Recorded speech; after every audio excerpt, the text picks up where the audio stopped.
Medium, LinkedIn, or YouTube narration. The real reason I became an extreme minimalist, not what you think. Introduction.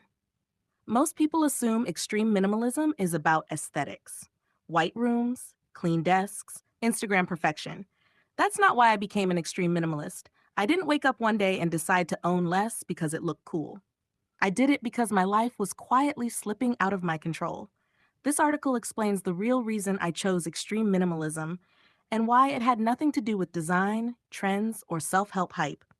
I was drowning, not living. From the outside, everything looked normal. I had clothes, I had devices, I had routines, I had distractions, but internally, my mind was noisy, my focus was broken, my energy was scattered, my goals were blurry. Nothing was wrong. And that was the problem. I was busy surviving instead of intentionally living. Number two, the problem wasn't lack, it was excess. I believed I needed more tools to be productive, more purchases to feel motivated, more options to feel free. But the truth was brutal. Excess was stealing my clarity.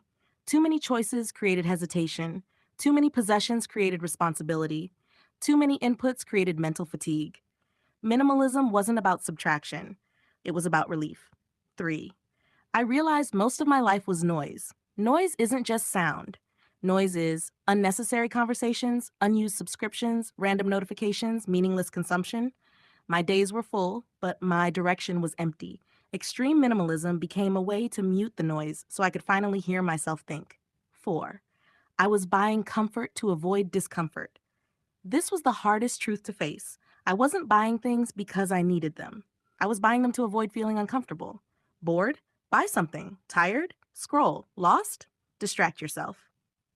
Extreme minimalism removed the escape routes, and when the distractions disappeared, I was forced to confront my life honestly. Number 5, minimalism exposed my weaknesses. With fewer possessions, there was nothing to hide behind, no excitement to numb dissatisfaction, no clutter to delay decisions.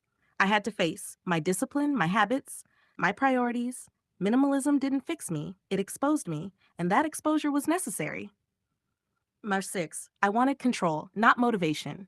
Motivation is unstable, control is permanent. Extreme minimalism gave me control over my time, control over my spending, control over my attention. When you own less, you decide faster, you move lighter, you recover quicker. Control replaced chaos. 7, my identity was tied to consumption. Without realizing it, I was using consumption as identity. What I owned said who I was, what I bought defined my progress, what I upgraded proved my worth. Extreme minimalism broke that illusion. When I removed the objects, I was forced to ask, who am I without my things? That question changed